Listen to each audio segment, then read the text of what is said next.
ॐ अथ श्रीहनुमत्सहस्रनामावलिः ध्यानम्।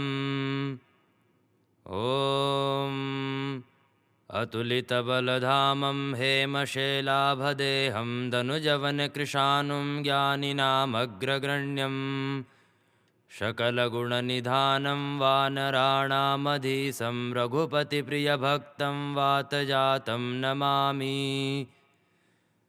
ॐ हनुमते नमः।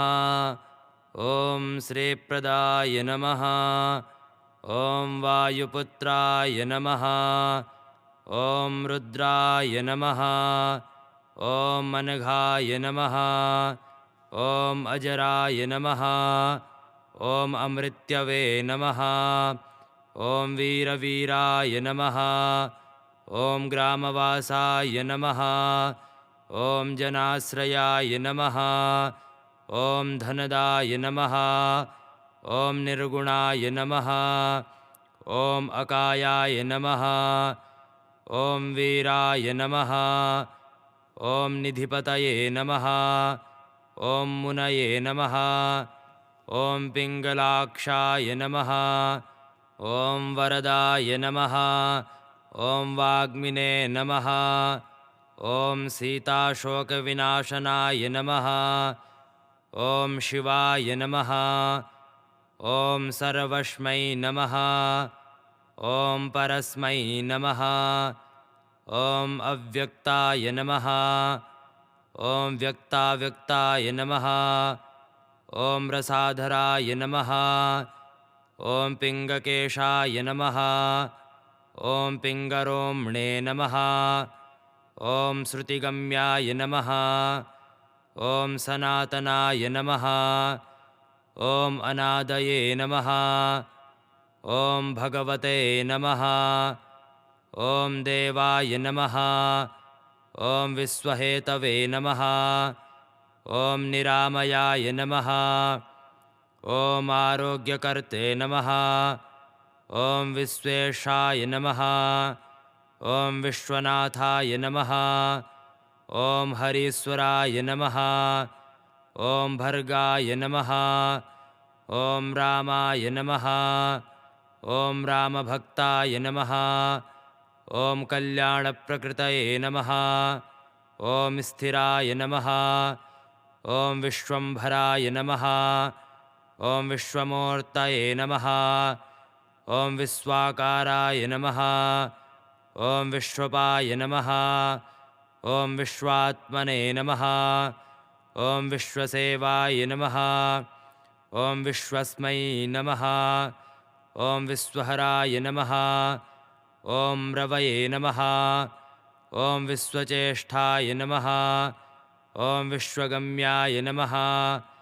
ॐ विश्वधेयाय नमः। ॐ कलाधराय नमः।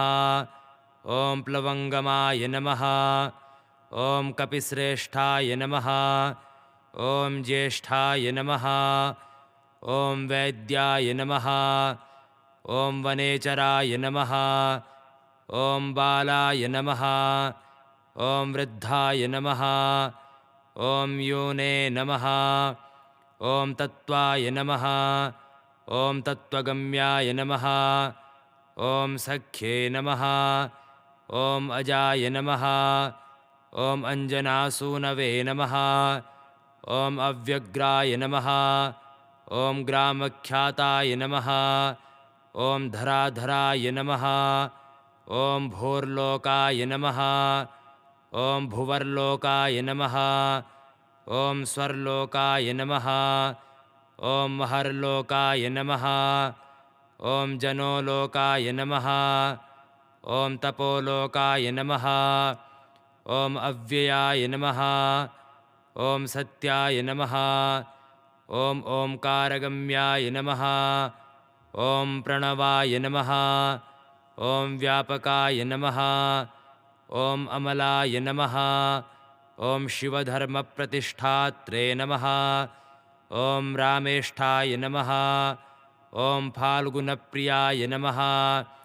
ॐ गोस्प्रतीकृतवारिषाय नमः। ॐ पूर्णकामाय नमः। ॐ धरापतये नमः। ॐ रक्षोघ्नाय नमः। ॐ पुण्डरीकाक्षाय नमः।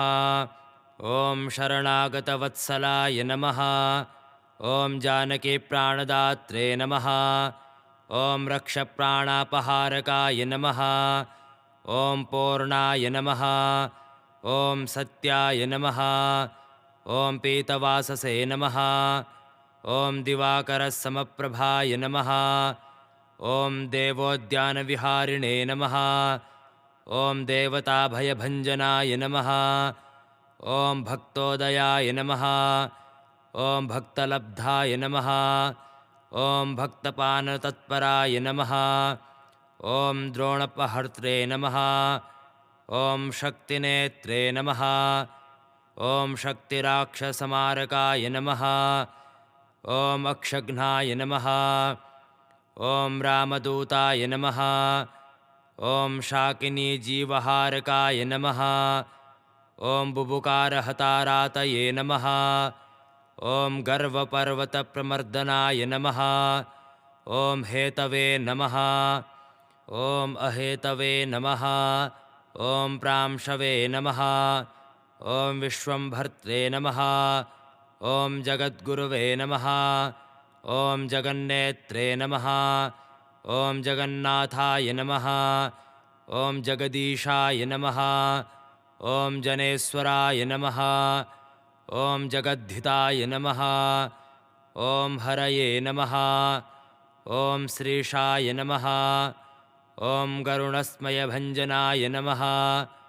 ॐ पार्थध्वजाय नमः। ॐ वायुपुत्राय नमः। ॐ अमितपुच्छाय नमः। ॐ अमितविक्रमाय नमः। ॐ ब्रह्मपुच्छाय नमः। ॐ परब्रह्मपुच्छाय नमः। ॐ रामेष्टकारकाय नमः। ॐ सुग्रीवादियुताय नमः। ॐ ज्ञानिने नमः। ॐ वानराय नमः। ॐ वानरेश्वराय नमः। ॐ कल्पस्थायिने नमः। ॐ चिरञ्जीविने नमः। ॐ तपनाय नमः। ॐ सदाशिवाय नमः। ॐ सन्नतये नमः। ॐ सद्गतये नमः। ॐ भुक्तिमुक्तिदाय नमः। ॐ कीर्तिदायकाय नमः। ॐ कीर्तये नमः। ॐ कीर्तिप्रदाय नमः। ॐ समुद्राय नमः। ॐ श्रीप्रदाय नमः। ॐ शिवाय नमः। ॐ भक्तोदयाय नमः। ॐ भक्तगम्याय नमः। ॐ भक्तभाग्यप्रदायकाय नमः। ॐ उदधिक्रमणाय नमः। ॐ देवाय नमः। ॐ संसारभयनाशनाय नमः। ॐ वार्धिबन्धनकृते नमः। ॐ विश्वजेत्रे नमः। ॐ विश्वप्रतिष्ठिताय नमः। ॐ लङ्कारये नमः। ॐ कालपुरुषाय नमः। ॐ लङ्केशगृहभञ्जनाय नमः। ॐ भूतावासाय नमः। ॐ वासुदेवाय नमः। ॐ वशवे नमः। ॐ त्रिभुवनेश्वराय नमः। ॐ श्रीरामरूपाय नमः। ॐ कृष्णाय नमः। ॐ लङ्काप्रासादभञ्जकाय नमः। ॐ कृष्णाय नमः। ॐ कृष्णस्तुताय नमः। ॐ शान्ताय नमः। ॐ शान्तिदाय नमः। ॐ विश्वपावनाय नमः। ॐ विश्वभोक्त्रे नमः। ॐ मारघ्नाय नमः। ॐ ब्रह्मचारिणे नमः। ॐ जितेन्द्रियाय नमः। ॐ ऊर्ध्वगाय नमः। ॐ लाङ्गुलिने नमः। ॐ मालिने नमः। ॐ लाङ्गूलाहतराक्षसाय नमः। ॐ समीरतुनुजाय नमः। ॐ वीराय नमः। ॐ वीरताराय नमः। ॐ जयप्रदाय नमः। ॐ जगन्मङ्गलदाय नमः। ॐ पुण्याय नमः। ॐ पुण्यश्रवणकीर्तनाय नमः। ॐ पुण्यकीर्तये नमः। ॐ पुण्यगतये नमः। ॐ जगत्पावनाय नमः। ॐ देवेशाय नमः। ॐ जितमाराय नमः। ॐ रामभक्तिविधायकाय नमः।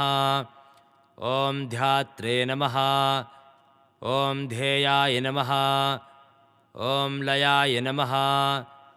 ॐ साक्षिणे नमः। ॐ चेतसे नमः। ॐ चैतन्यविग्रहाय नमः। ॐ ज्ञानदाय नमः। ॐ प्राणदाय नमः। ॐ प्राणाय नमः। ॐ जगत्प्राणाय नमः।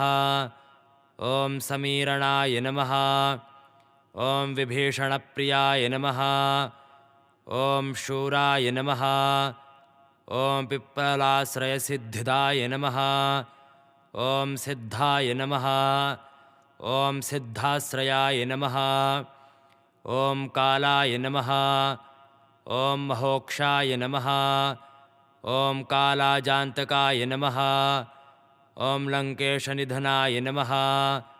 ॐ स्थायिने नमः। ॐ लङ्कदाहायिकाय नमः। ॐ ईश्वदाय नमः। ॐ चन्द्रसूर्याग्निनेत्राय नमः। ॐ कालाग्नये नमः।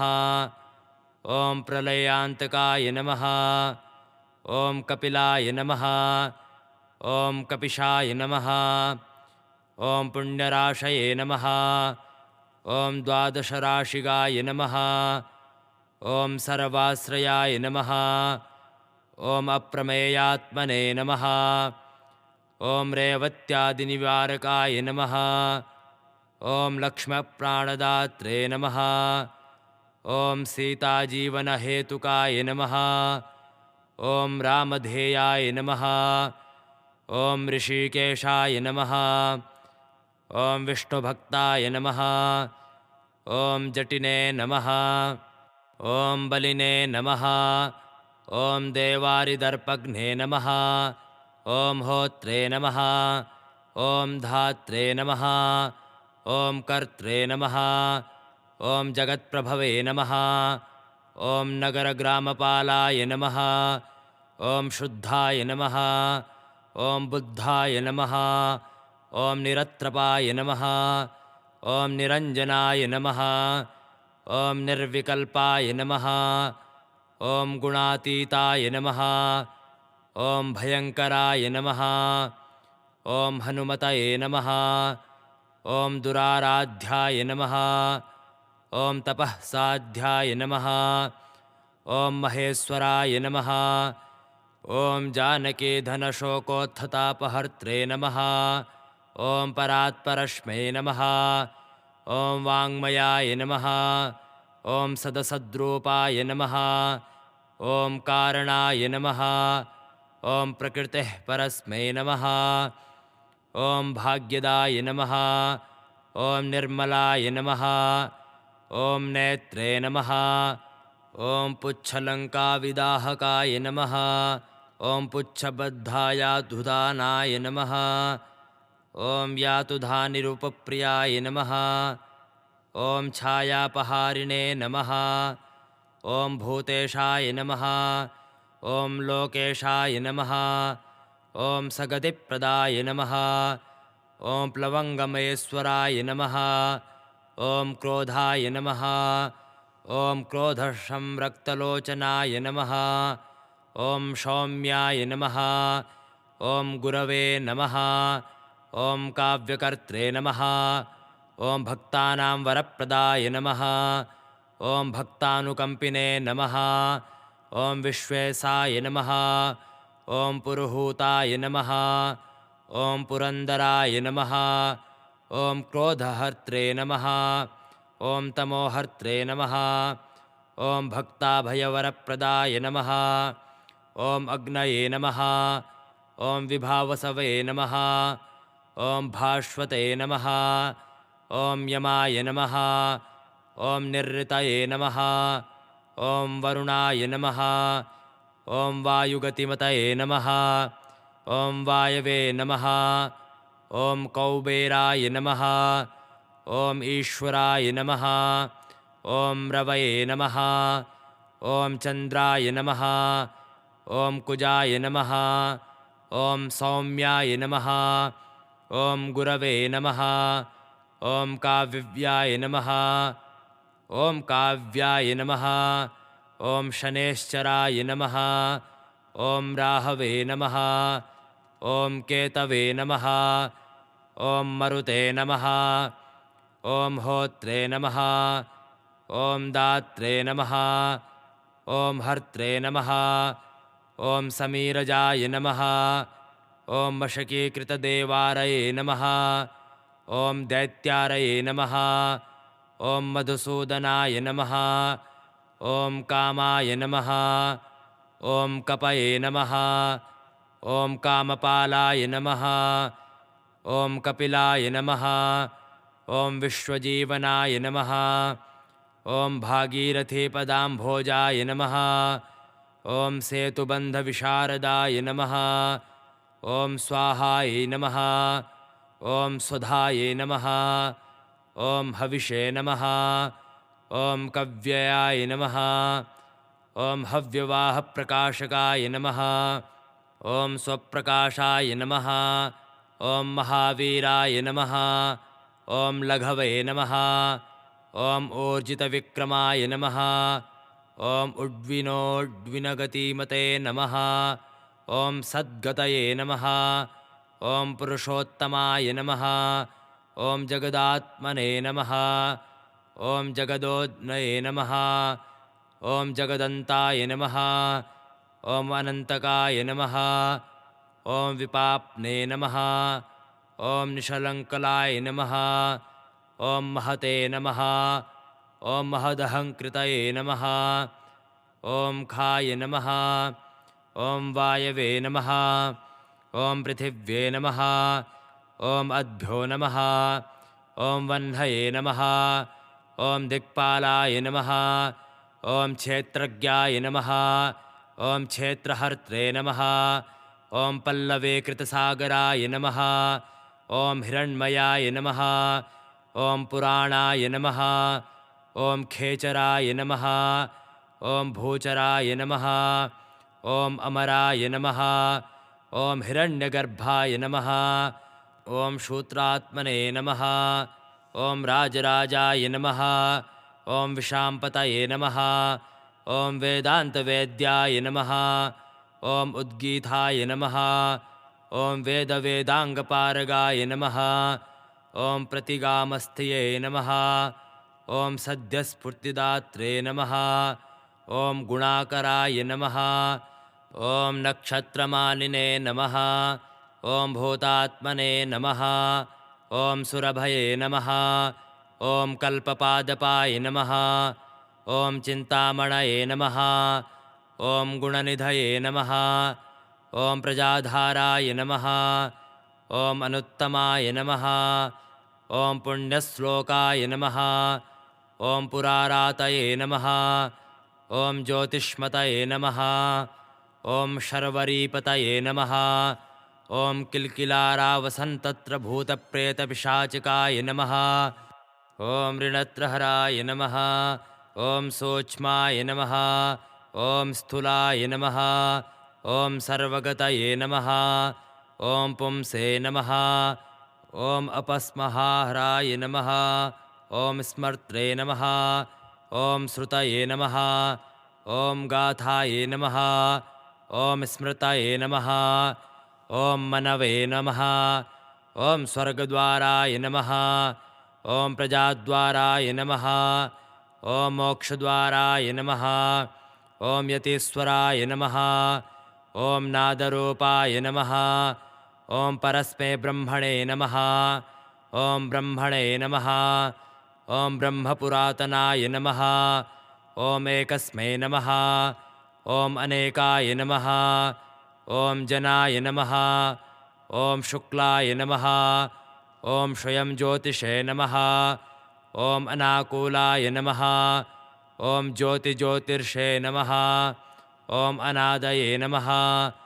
ॐ सात्विकाय नमः ॐ राजसाय नमः ॐ तमाय नमः ॐ तमोहर्त्रे नमः ॐ निरालम्बाय नमः ॐ निराकाराय नमः ॐ गुणाकराय नमः ॐ गुणाश्रयाय नमः ॐ गुणमयाय नमः ॐ बृहत्कर्मणे नमः ॐ बृहद्यशसे नमः ॐ बृहद्धनवे नमः ॐ बृहत्पादाय नमः ॐ बृहन्मूर्ध्ने नमः ॐ बृहत्स्वनाय नमः ॐ बृहत्कर्णाय नमः ॐ बृहन्नासाय नमः ॐ बृहद्बाहुवे नमः ॐ बृहत्तनवे नमः ॐ बृहज्जानवे नमः ॐ बृहत्काराय नमः ॐ बृहत्पुच्छाय नमः ॐ बृहत्कराय नमः ॐ बृहद्गतये नमः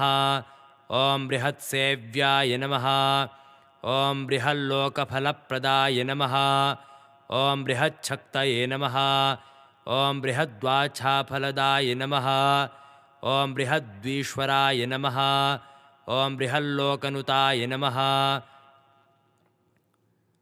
ॐ द्रंष्टे नमः ॐ विद्यादात्रे नमः ॐ जगद्गुरवे नमः ॐ देवाचार्याय नमः ॐ सत्यवादिने नमः ॐ ब्रह्मवादिने नमः ॐ कलाधराय नमः ॐ सप्तपातालगामिने नमः ॐ मलयाचलसंश्रयाय नमः ॐ उत्तरास्थिताय नमः ॐ श्रीदाय नमः ॐ दिव्योषधिष्क्लाय नमः ॐ खगाय नमः ॐ शाखामृगाय नमः ॐ कपीन्द्राय नमः ॐ पुराणश्रुतिचञ्चुराय नमः ॐ चतुरब्राह्मणाय नमः ॐ योगिने नमः ॐ योगगम्याय नमः ॐ परस्मै नमः ॐ अवरस्मै नमः ॐ अनादिनिधनाय नमः ॐ व्यासाय नमः ॐ वैकुण्ठाय नमः ॐ पृथिवीपतये नमः ॐ अपराजिताय नमः ॐ जितारातये नमः ॐ सदानन्दाय नमः ॐ दयायुताय नमः ॐ गोपालाय नमः ॐ गोपतये नमः ॐ गोप्त्रे नमः ॐ कलिकालपरासराय नमः ॐ मनोवेगिने नमः ॐ सदायोगिने नमः ॐ संसारभयनाशनाय नमः ॐ तत्त्वदात्रे नमः ॐ तत्त्वज्ञाय नमः ॐ तत्त्वाय नमः ॐ तत्त्वप्रकाशकाय नमः ॐ शुद्धाय नमः ॐ बुद्धाय नमः ॐ नित्यमुक्ताय नमः ॐ भक्तराजाय नमः ॐ जयद्रथाय नमः ॐ प्रलयाय नमः ॐ अमितमायाय नमः ॐ मायातीताय नमः ॐ विमत्सराय नमः ॐ मायाभर्जितरक्षसे नमः ॐ मायानिर्मितविष्ठपाय नमः ॐ मायाश्रयाय नमः ॐ निर्लेपाय नमः ॐ मायानिवर्तकाय नमः ॐ सुखाय नमः ॐ सुखिने नमः ॐ सुखप्रदाय नमः ॐ नागाय नमः ॐ महेशकृतसंभवाय नमः ॐ महेश्वराय नमः ॐ सत्यसन्धाय नमः ॐ शरभाय नमः ॐ कपिपावनाय नमः ॐ सहस्रकन्धरबलविध्वंसनविचक्षणाय नमः ॐ सहस्रबाहवे नमः ॐ सहजाय नमः ॐ द्विबाहवे नमः ॐ द्विभुजाय नमः ॐ अमराय नमः ॐ चतुर्भुजाय नमः ॐ दशभुजाय नमः ॐ हयग्रीवाय नमः ॐ खगाननाय नमः ॐ कपिवक्त्राय नमः ॐ कपिपतये नमः ॐ नरसिंहाय नमः ॐ महाद्युतये नमः ॐ भीषणाय नमः ॐ भावगाय नमः ॐ वन्द्याय नमः ॐ वराहाय नमः ॐ वायुरूपधृषे नमः ॐ लक्ष्मप्राणदात्रे नमः। ॐ पराजितदशाननाय नमः। ॐ पारिजातनिवासिने नमः। ॐ वटवे नमः। ॐ वचनकोविदाय नमः। ॐ सुरशाय विनिर्मुक्ताय नमः। ॐ सिंहिकाप्राणहारकाय नमः। ॐ लङ्कालङ्कारविध्वंसिने नमः। ॐ वृषदंसकरूपधृषे नमः। ॐ रात्रिसञ्चारकुशलाय नमः। ॐ रात्रिचरगृहाग्निदाय नमः। ॐ किडकरान्तकाय नमः। ॐ जम्बुमालिहन्त्रे नमः। ॐ उग्ररूपधृषे नमः। ॐ आकाशचारिणे नमः। ॐ हरिगाय नमः। ॐ मेघनादरलोत्सुकाय नमः। ॐ मेघगम्भीरनिघ्नदाय नमः। ॐ महारावणकुलान्तकाय नमः। ॐ कालनेमिप्राणहारिणे नमः। ॐ मकरीशापमोक्षदाय नमः। ॐ रशाय नमः। ॐ रशज्ञाय नमः। ॐ संनानाय नमः। ॐ रूपाय नमः। ॐ चक्षुषे नमः। ॐ श्रुतये नमः। ॐ वचसे नमः। ॐ घ्राणाय नमः। ॐ गन्धाय नमः। ॐ स्पर्शनाय नमः। ॐ स्पर्शाय नमः। ॐ अहङ्कारमानगाय नमः। ॐ नेतिनेतितिगम्याय नमः। ॐ वैकुण्ठभजनप्रियाय नमः। ॐ गिरीशाय नमः। ॐ गिरिजाकान्तकाय नमः। ॐ दुर्वाससे नमः। ॐ कवये नमः। ॐ अङ्गिरसे नमः। ॐ भृगवे नमः। ॐ वसिष्ठाय नमः। ॐ च्यवनाय नमः। ॐ नारदाय नमः। ॐ तुम्बराय नमः। ॐ अमलाय नमः। ॐ विश्वक्षेत्राय नमः। ॐ विश्वबीजाय नमः। ॐ विश्वनेत्राय नमः। ॐ विश्वपाय नमः। ॐ याजकाय नमः। ॐ यजमानाय नमः। ॐ पावनाय नमः। ॐ पितृभ्यो नमः। ॐ श्रद्धायै नमः। ॐ बुद्धे नमः। ॐ क्षमायै नमः। ॐ तन्द्राय नमः। ॐ मन्त्राय नमः। ॐ मन्त्रयित्रे नमः। ॐ स्वराय नमः। ॐ राजेन्द्राय नमः। ॐ भूपतये नमः। ॐ रुण्डमालिने नमः। ॐ संसारसारथये नमः। ॐ नित्यसम्पूर्णकामाय नमः। ॐ भक्तकामदुहे नमः। ॐ उत्तमाय नमः। ॐ गणपाय नमः। ॐ केशवाय नमः। ॐ भ्रात्रे नमः। ॐ पित्रे नमः। ॐ मात्रे नमः। ॐ मारुतये नमः। ॐ सहस्रमूर्ध्ने नमः। ॐ अनेकास्याय नमः। ॐ सहस्राक्षाय नमः। ॐ सहस्रपादे नमः। ॐ कामजिते नमः। ॐ कामदहनाय नमः। ॐ कामाय नमः। ॐ कामफलप्रदाय नमः। ॐ मुद्रापहारिणे नमः। ॐ रक्षोघ्नाय नमः। ॐ क्षितिभारहराय नमः। ॐ बलाय नमः। ॐ नखदृष्टायुधाय नमः। ॐ विष्णवे नमः। ॐ भक्ताभयवरप्रदाय नमः। ॐ दर्पघ्ने नमः। ॐ दर्पदाय नमः। ॐ द्रष्टाशतमूर्तये नमः। ॐ अमूर्तिमतये नमः। ॐ महानिधये नमः। ॐ महाभागाय नमः। ॐ महाभर्गाय नमः। ॐ महार्धिधाय नमः। ॐ महाकाराय नमः। ॐ महायोगिने नमः। ॐ महातेजसे नमः। ॐ महाद्युतये नमः। ॐ महासनाय नमः। ॐ महानादाय नमः। ॐ महामन्त्राय नमः। ॐ महामतये नमः। ॐ महागमाय नमः। ॐ महोदाराय नमः। ॐ महादेवात्मकाय नमः। ॐ विभवे नमः। ॐ रौद्रकर्मणे नमः। ॐ क्रूरकर्मणे नमः। ॐ रत्नाभाय नमः। ॐ कृतागमाय नमः। ॐ अम्भोधिलङ्घनाय नमः। ॐ शिम्माय नमः। ॐ सत्यधर्मप्रमोदनाय नमः। ॐ जितामित्राय नमः। ॐ जयाय नमः। ॐ सोमाय नमः। ॐ विजयाय नमः। ॐ वायुनन्दनाय नमः। ॐ जीवदात्रे नमः। ॐ सहस्रांशवे नमः। ॐ मुकुन्दाय नमः। ॐ भूरिदक्षिणाय नमः। ॐ सिद्धार्थाय नमः। ॐ सिद्धिदाय नमः। ॐ सिद्धसङ्कल्पाय नमः। ॐ सिद्धहेतुकाय नमः। ॐ सप्तपातालचरणाय नमः। ॐ सप्तर्षिगणवन्दिताय नमः। ॐ सप्ताब्धिलङ्घनाय नमः। ॐ वीराय नमः। ॐ सप्तद्वीपोरुमण्डलाय नमः।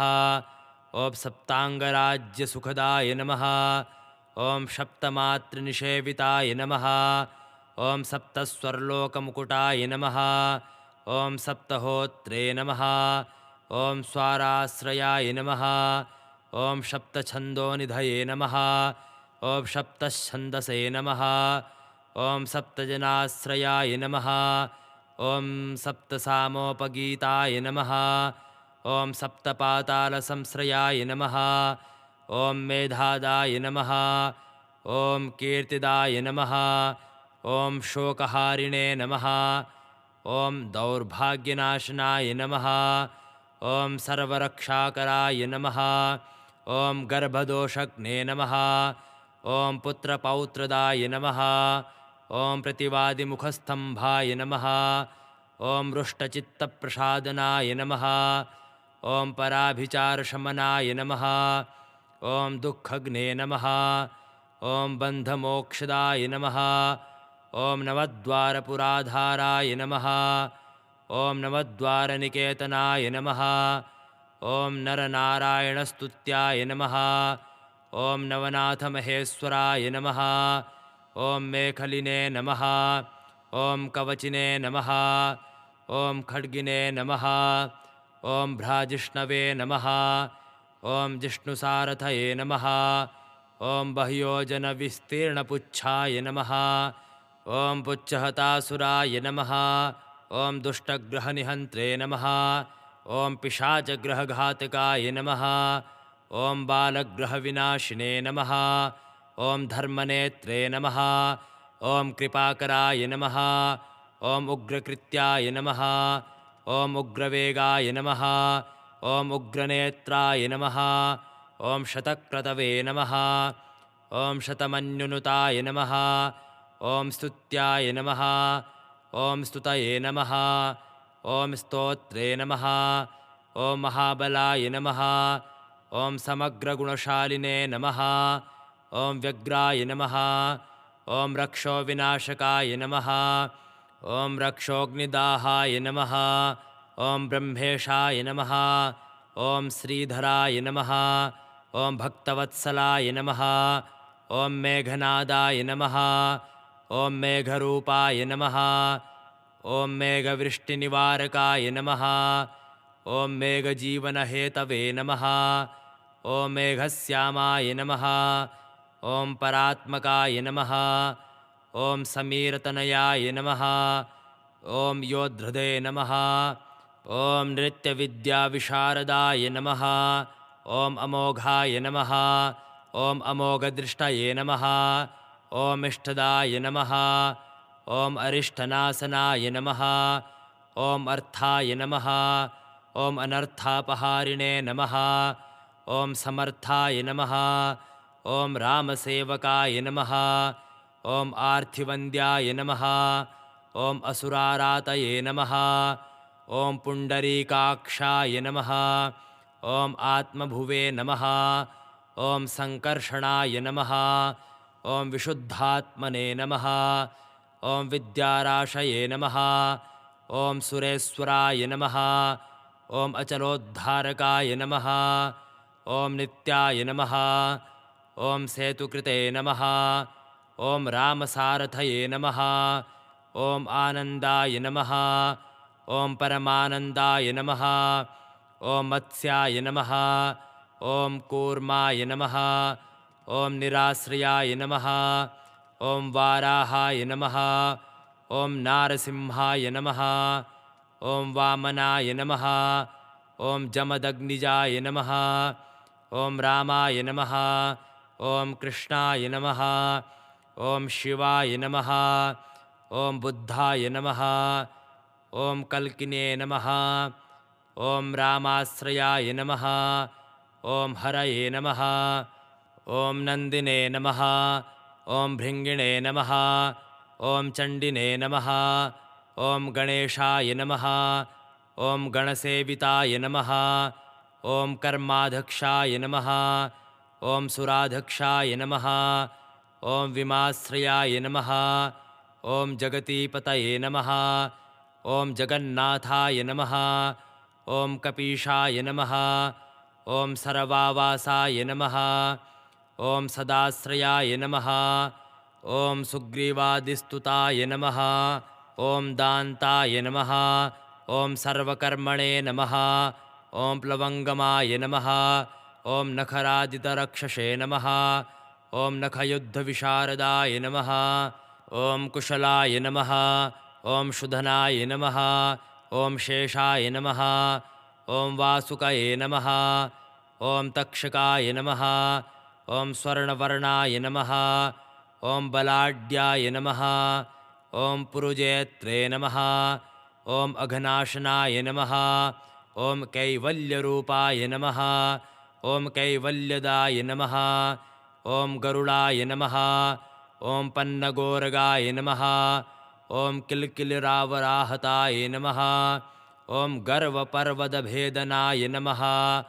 ॐ वज्राङ्गाय नमः ॐ वज्रदंष्टाय नमः ॐ भक्तवज्रनिवारकाय नमः ॐ नखायुधाय नमः ॐ मणिग्रीवाय नमः ॐ ज्वालामालिने नमः ॐ भास्कराय नमः ॐ प्रोढप्रतापकाय नमः ॐ तपनाय नमः ॐ भक्ततापनिवारकाय नमः ॐ शरणाय नमः ॐ जीवनाय नमः ॐ भोक्त्रे नमः ॐ नागाचेष्टाय नमः ॐ अचञ्चलाय नमः ॐ स्वस्तिमते नमः ॐ स्वस्तिदाय नमः ॐ दुःखशातनाय नमः ॐ पवनात्मजाय नमः ॐ पावनाय नमः ॐ पवनाय नमः ॐ कान्ताय नमः ॐ भक्तागहसहनाय नमः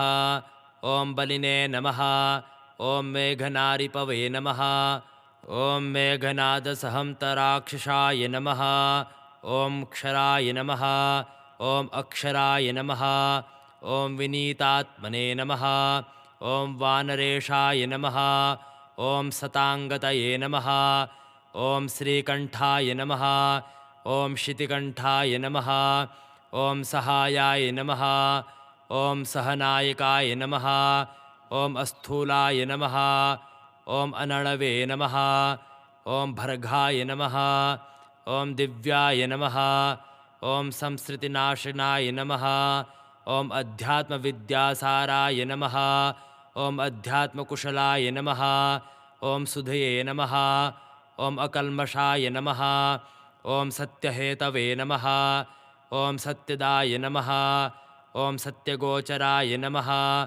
ॐ सत्यगर्भाय नमः ॐ सत्यरूपाय नमः ॐ सत्याय नमः ॐ सत्यपराक्रमाय नमः ॐ अञ्जनाप्राणलिङ्गाय नमः ॐ वायुवंशोद्भवाय नमः ॐ शुभाय नमः ॐ भद्ररूपाय नमः ॐ रुद्ररूपाय नमः ॐ सुरूपाय नमः ॐ चित्ररूपधृषे नमः ॐ मैनाकवन्दिताय नमः ॐ सूक्ष्मदर्शनाय नमः ॐ विजयाय नमः ॐ जयाय नमः ॐ क्राततिङ्गमण्डलाय नमः ॐ रुद्राय नमः ॐ प्रकटीकृतविक्रमाय नमः ॐ कम्बुकण्ठाय नमः ॐ प्रसन्नात्मने नमः ॐ ह्रस्वनासाय नमः ॐ वृकोदराय नमः ॐ लम्भोष्ठाय नमः ॐ कुण्डलिने नमः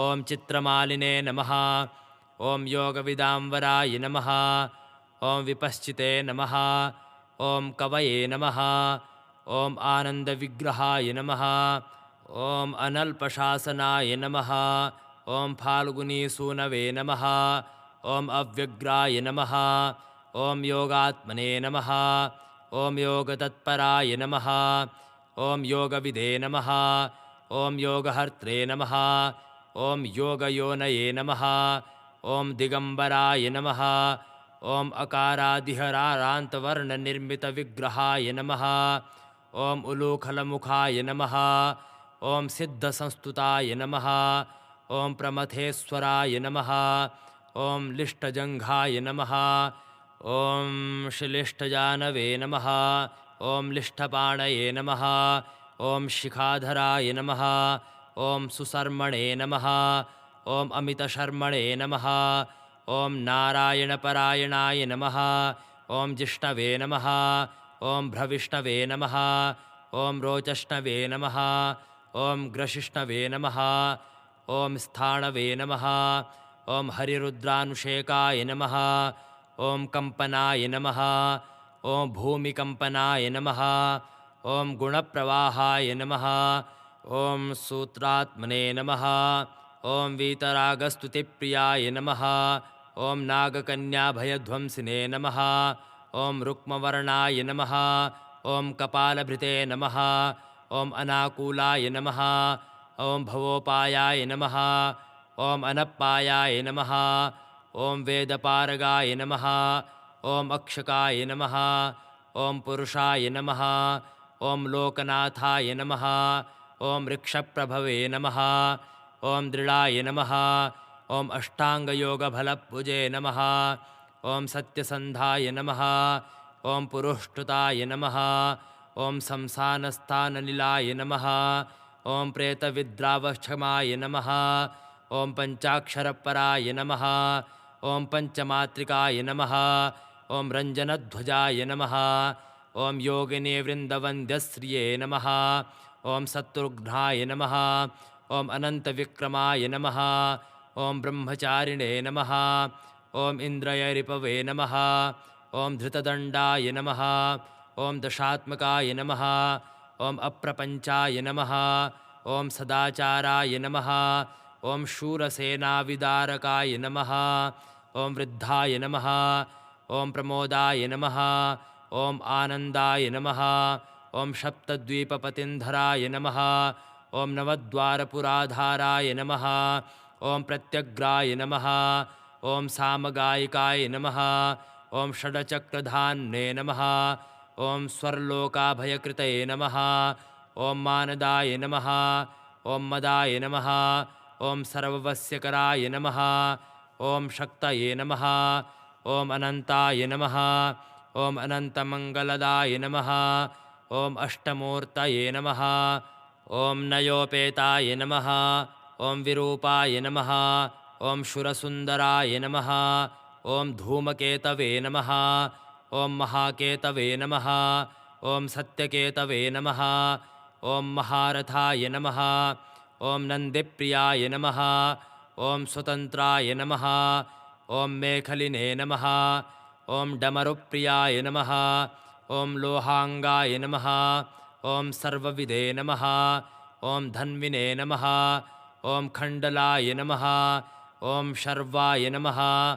ॐ ईश्वराय नमः ॐ फलभुजे नमः ॐ फलहस्ताय नमः ॐ सर्वकर्मफलप्रदाय नमः ॐ धर्माध्यक्षाय नमः ॐ धर्मपालाय नमः ॐ धर्माय नमः ॐ धर्मप्रदाय नमः ॐ अर्थदाय नमः ॐ पञ्चविंशतितत्त्वज्ञाय नमः ॐ तारकाय नमः ॐ ब्रह्मतत्पराय नमः ॐ त्रिमार्गसतये नमः ॐ भीमाय नमः ॐ सर्वदुःखनिबर्हणाय नमः ॐ ऊर्जस्वतये नमः ॐ निष्कलाय नमः ॐ शूलिने नमः ॐ मौलिने नमः ॐ गर्जन्निशाचराय नमः ॐ रक्ताम्बरधराय नमः ॐ रक्ताय नमः ॐ रक्तमाल्याय नमः ॐ विभूषणाय नमः ॐ वनमालिने नमः